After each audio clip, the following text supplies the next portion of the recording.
Hola, ¿qué tal? Bienvenidos a Tenemos que hablar, este espacio donde le dedicamos unos minutos, 20, 25 minutos, a hablar de un tema que nos apasiona, que es la política, en un tono que creemos que es el que en el cual debe transcurrir el debate político, que es el de la pasión, pero sin estridencias, sin gritos.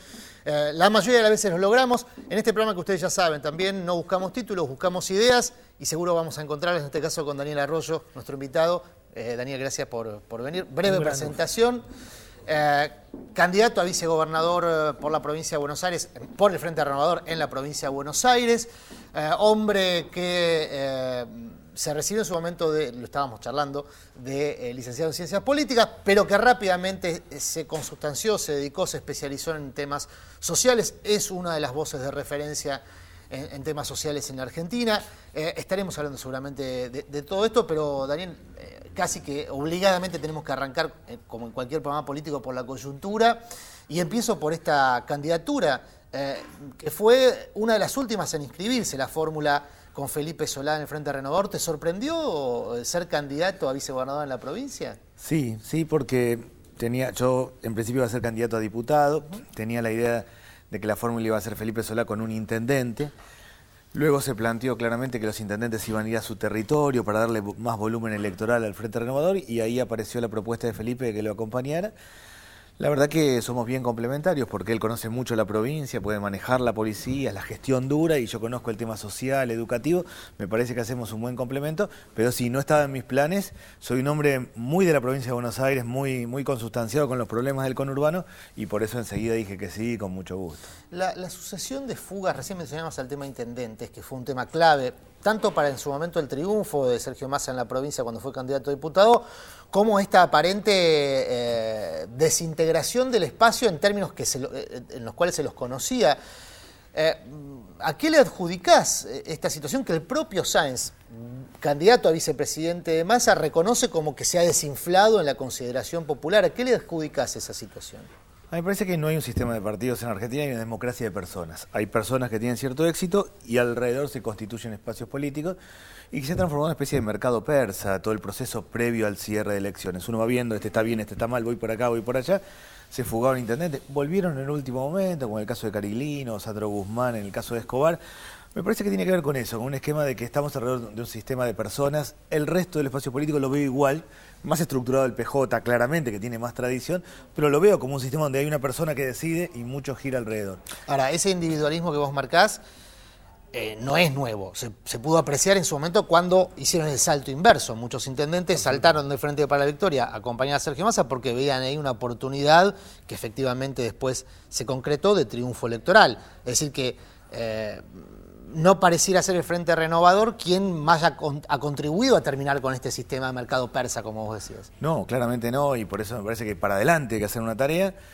Yo creo que el Frente Renovador tiene que constituir una identidad. A mi modo, la identidad es la ancha avenida del medio. Nosotros creemos que hay muchas cosas que están bien: asignación por hijo, YPF, haber terminado con la 6 FJP, pero que hay 27% de pobreza, que tenemos un problemón con el cepo cambiario y las economías regionales, que el que vende droga gana más que el que trabaja, y que claramente perdimos 10-0 hasta ahora el partido contra el narcotráfico. Entonces, que hay que tomar de base lo que se ha hecho y transformar. A eso yo lo entiendo como un partido de centro. Me parece que muchos de los que han ido y venido han leído las encuestas, cómo iban y venían y cómo era el armado. Yo estoy ahí por una concepción. Yo creo que la Argentina necesita un partido de centro, y me parece que vamos a contribuir, y apunto a que el Frente Renovador dure los próximos 20 años en la Argentina y tenga un lugar. Vos decías, o lo decías fuera del aire, porque a veces empezamos a charlar antes de que se prendan las cámaras, que siempre te sentiste consustanciado con el peronismo y transitaste tu historia política en distintos espacios. El FREPASO, el kirchnerismo, fuiste ministro, viceministro de Desarrollo Social durante el gobierno de Néstor Kirchner.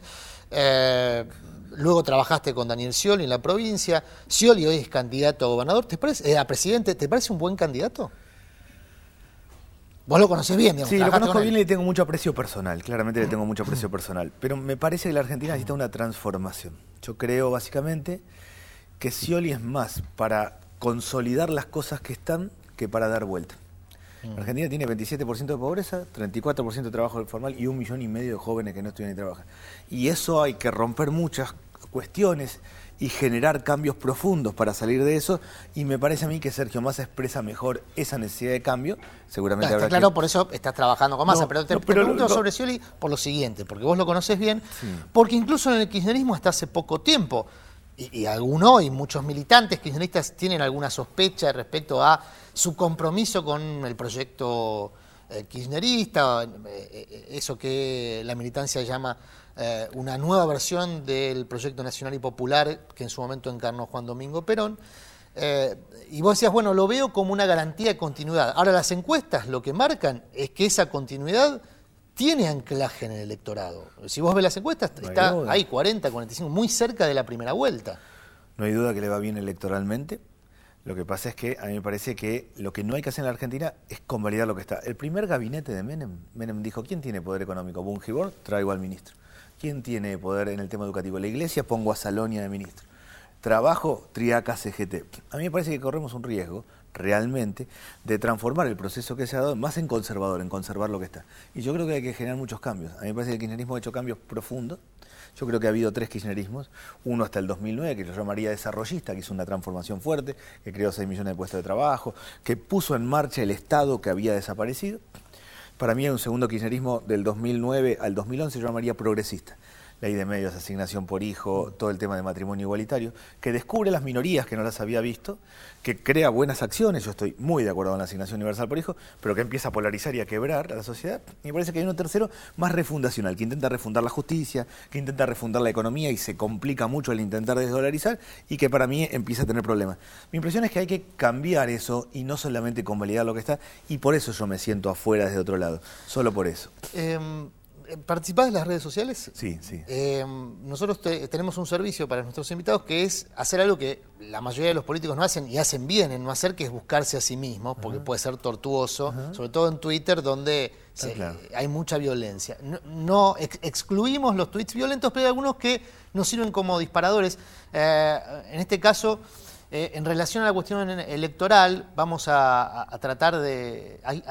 Pablo Schiff, que es un colega, un periodista, dice, Felipe Solá y Daniel Arroyo son grandes candidatos en el espacio equivocado. Yo sé que mucha gente piensa eso, claramente, y lo piensa buenamente. Mi impresión es esto, lo más importante es hacer, y si uno no puede hacer, yo hace rato que no estoy en la gestión, lo más importante es hablar. Y yo no podría estar en un espacio que solo tengo que decir que está todo bien, y por eso estoy en un espacio donde me siento más libre para poder plantear. Esa ha sido mi salida del kirchnerismo. Creo que cuando se escriban los libros de historia dentro de 30 años se va a ver como una buena época esto. Cuando pase la hojarasca, nadie recuerde quién es Moreno, simplemente queden las cosas más generales, se va a ver como una buena etapa. No hubo muchas. La Argentina en la década del 80 creció 0. La década del 90 termina con 57% de pobreza. En la última etapa hubo mejoras.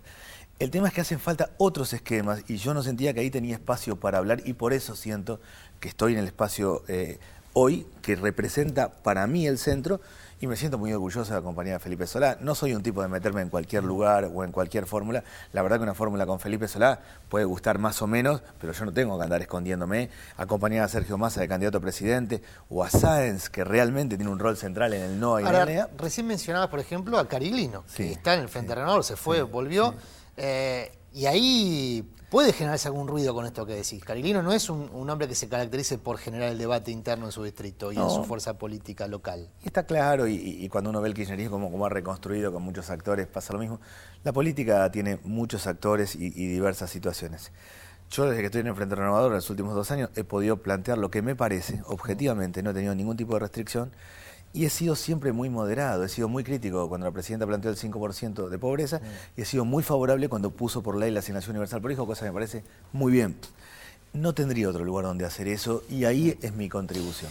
Hablemos un poco del tema pobreza, porque en lo personal me llama la atención que pasamos más tiempo discutiendo números que razones. Sí. Es decir, discutimos más en los medios si son 27, como vos mencionabas, me imagino tomando como base el número del observatorio de la UCA, o si son los 5 que en su momento mencionó Cristina en la FAO, o los 2, a mi modo de ver, el número que más me gusta, pero la verdad es que como tenemos un déficit en términos estadísticos en Argentina, que es una de las deudas pendientes que quizá deje el kirchnerismo, a mí el número que más me gusta es el de la Scalarbrini Ortiz, que dice en torno al 17%, me parece el más serio, porque toma como base los índices de precios provinciales y demás, pero la verdad es que podemos estar todo el programa discutiendo el número. Ahora, lo que más me interesa a mí es tratar de abordar las razones. Una de las razones evidentes, hay muchísima literatura de la CEPAL, por ejemplo, respecto a que en América Latina la pobreza no proviene de una situación de carencia estructural, natural, sino de una pésima distribución de la riqueza. ¿Coincidís con esta mirada y en tal caso, cómo se aborda esa situación? Coincido más o menos, coincido conceptualmente. Los gobiernos en América Latina en los últimos años, y en particular el kirchnerismo, buscaron distribuir mejor, volcar recursos. Yo creo que hay 27% de pobreza, pero pongamos el número que queramos. Es ese nivel de pobreza con 8 millones de personas que reciben subsidios todos los meses de dinero. ¿Qué es lo que explica eso? Que el mercado no los está absorbiendo, que el proceso productivo no está generando los empleos. Es un problema de distribución, pero es un problema de masa productiva, de las dos cosas a la vez. No hay duda que han tenido vocación los gobiernos de distribuir más. Cualquiera que vea la cantidad de distintos planes de transferencia de dinero, acá, en Brasil, en Venezuela, en Uruguay, va a haber gobiernos que han visto más el tema social. La política social en el 2003, cuando yo arranqué como viceministro, eran 4.000 millones. Hoy son 102.000 millones. Ha volcado más recursos el Estado al tema social, sin duda. Ahora, el problema es que no se están generando puestos de trabajo. El único empleador ha sido el Estado. Hay un problema de distribución, pero hay un problema de perfil productivo. Ahora, sí. Es cierto que hay un problema en la creación de puestos de trabajo. A ver, la Argentina duplicó su PBI, es decir, que se produce mucho más que lo que se producía hace 10 años. Sin duda. Ese incremento en la producción estuvo dado en buena medida por capacidad ociosa, capacidad instalada ociosa, que estaba, se aprovechó y se recuperó. Estaba en el subsuelo en el 2001, hubo una recuperación a partir de esa utilización de la capacidad ociosa, y el cuello de botella es la inversión, sin duda, digamos. No se ha ampliado la inversión en función incluso de la demanda interna. Ahí se empieza a ajustar por precio, que es una política una costumbre del empresariado local, que yo tengo la teoría de que se tira tiros en el pie todo el tiempo, es decir, hace todo lo posible para destruir su principal mercado, que es el mercado local. Esto, digamos, sirve como descripción de un proceso que es macroeconómico y demás. Ahora, hay otro proceso que es el que quería abordar más en profundidad, que tiene que ver con la distribución en este sentido. Vos ves algunas estadísticas que te indican, por ejemplo, que América Latina es el boom mundial para las marcas de lujo, porque hay una explosión en el último lustro del 38% de ultra ricos, es decir, personas que tienen más de 30 millones de dólares. Correcto. Es decir, que se genera riqueza. Los gobiernos populares han generado riqueza. Sin duda. ¿Cómo hacer para que esa riqueza se distribuya de manera equitativa y no solamente que esa riqueza, que se produzca esa riqueza y, por ejemplo, vaya a nutrir un sistema financiero que se estructuró en beneficio de la fuga y la evasión fiscal? ¿Es necesaria, por ejemplo, una reforma fiscal? ¿Lo ves posible? Absolutamente. Nosotros necesitamos que esa riqueza se distribuya de manera equitativa y genere cadenas productivas. Si la Argentina en los próximos años es soja, minería y vaca muerta, van a entrar dólares, va a crecer el PBI, vamos a ser un país emergente muy bueno. Ahora vamos a seguir con el mismo nivel de pobreza, con el 1,5 millones de jóvenes excluidos, porque eso no genera trabajo. Sí nos da una oportunidad, ¿para qué? Para las economías regionales, para generar cadenas productivas, para empezar a definir una matriz de modelo productivo que yo creo que no la ha tenido la Argentina. Es un tema de distribución, claramente. Yo no creo que está la economía primero y lo social. Hay que distribuir, pero hay que armar las cadenas productivas, y ahí es donde me parece que está como la mayor vacancia. Hay que armar una reforma tributaria, sin dudas. Hay que armar una reforma tributaria. Y ese es un punto central. Por ejemplo, no, los empresarios que financian las campañas políticas no quieren el impuesto a la herencia. No, pero tenemos que ir por el tema financiero, tenemos que ir por la renta al juego, tenemos que ir por el impuesto a la herencia. Está bien, pero, a ver, el impuesto financiero tiene un impacto muy bajo en lo que sería el volumen de recaudación. Muy bajo. Está estudiado, digamos, tiene un impacto de... Sí, pero esa, no es razón para no hacerlo, porque que mi tía cuando va a comprar pan pague impuestos y que no pague la transacción financiera... Está bien, hay una cuestión de equidad, si querés, en términos de carga impositiva. Pero la verdad no va a resolver el problema, pero es un punto y marco. Yo creo, y realmente lo aprendí de Kirchner, que lo que marca es la orientación. Si uno dice, no me estoy metiendo con el tema financiero, me estoy metiendo con el tema de juego, está claro que eso solo no te evita una reforma fiscal, pero hay una línea de para dónde vamos, que es la que yo creo que hay que encarar en los próximos años. Aprovecho otro tuit para cambiar de tema, porque me quedaría hablando de esto, que es un tema que me parece que es el tema central, no solamente de Argentina, de América Latina, pero... Nos va quedando poco tiempo, así que en el próximo tuit, por ejemplo, en este caso de Carlos Gamboni, dice: ¿cómo quiere Daniel Arroyo que le crean sus números si lo ve posible ganador a Massa? Esto se ve que lo dijiste en la noche de Mirta, por lo que veo ahí en el hashtag. Bueno, aquí hay alguien que desconfía de este 27% porque dice, si lo ves ganadora... Lo hago cortito. Para medir pobreza en Argentina hace falta 13.000 casos. No sirve tomar datos primarios. Lo que está haciendo la Escala Ortiz no está bien porque no va a encuestar. 13.000 casos, que es lo que toma el INDEC. El INDEC decidió cerrar, el gobierno decidió intervenirlo, la UCA toma 5.700 casos. Es la muestra más grande. Si alguien hace una muestra más grande, ese va a ser el dato real. Acá el cuestionamiento es político de todas formas. Te dicen, bueno, si lo ves ganadora Massa, hay una cuestión de la estadística que no estás... Sí, pero yo en eso sí... no es que para mí hay 27% de pobreza, hay una muestra de 5.700 casos. Si alguien tiene una mejor, la vemos, pero no es que para mí hay 34% de trabajo informal. El INDEC lo dice. No es que para mí hay 1,5 millones de jóvenes. En eso, digo, los datos para mí son sagrados, de verdad lo creo.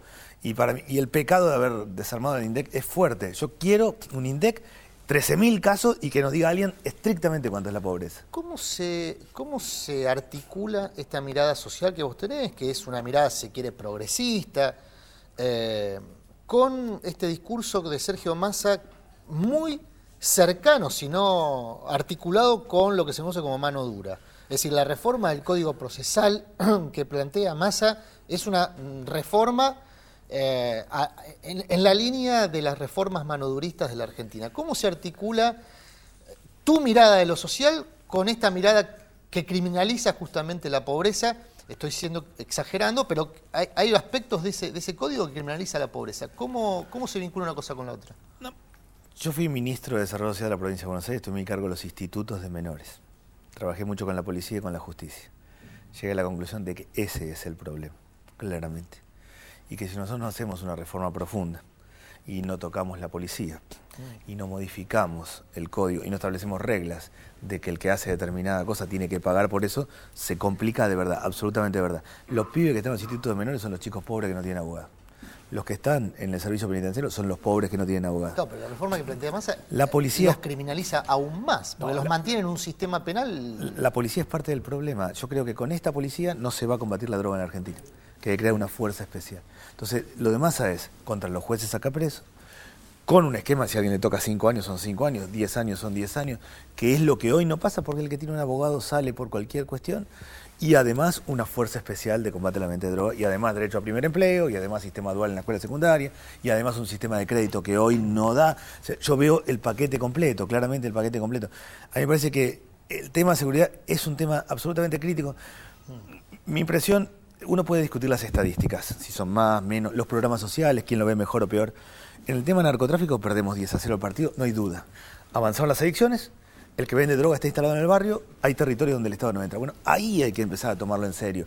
La idea, por ejemplo, para mí, de la cadena perpetua para un narcotraficante está bien, porque si hay algo que es lo peor, es destrozar vidas enteras en un barrio vendiendo drogas. Sobre esto te pregunto, y en relación a los pibes que son los que van en cana, los punteros, no los narcos, y sin entrar en chicanas, por favor, no los narcos que viven en country, son barrios privados, que son los menos, los que van presos. Mi interés no es que vayan los pibes, sino los otros. Pero, a ver, ¿cómo se modifica esta concepción penal que existe en Argentina? Más allá de que hay fallos de la Corte y demás, si no es, por ejemplo, con un camino recto hacia la despenalización del consumo. Porque en definitiva las causas penales, la mayoría de las causas penales se abren por punteros y por consumidores. Hoy es exactamente así. Yo tuve la suerte de estar trabajando en Uruguay cuando se discutía la despenalización. Entendí lo que planteaba el gobierno, que de esa manera va a bajar el precio, va a cambiar la realidad. Mi impresión es que hoy nosotros estamos perdiendo 10-0 el partido con el narcotráfico. Que las fronteras entra cada uno como le parece, que objetivamente se vende más droga en los barrios, que una mamá que tiene un chico adicto rebota en todos lados, que no tiene obra social y prepaga, rebota en todos lados y termina llevándolo a la comisaría, y que se vende más droga en los barrios. La despenalización del consumo es una forma... Para mí, en este contexto, despenalizar es tirar leña al fuego. Mi opinión es, hagamos todo bien los próximos 5 años y después discutamos. Pero hagamos todo bien. Hoy estamos mal de verdad. En eso, yo entiendo mucha discusión sobre en materia social yo le creo al gobierno buena voluntad. Discuto la orientación que hay que darle, pero no discuto su vocación y su buena voluntad. En materia de narcotráfico no la tiene, claramente no la tiene, y hay que hacer un cambio profundo.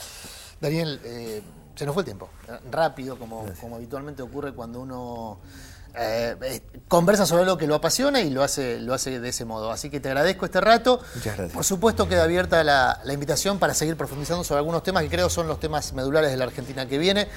Gracias, Daniel Arroyo. Muchas gracias. Y nos vemos la próxima, seguramente. Gracias. Gracias a ustedes también por estar ahí. La próxima tenemos que seguir hablando, porque es lo que viene en la Argentina, hablar.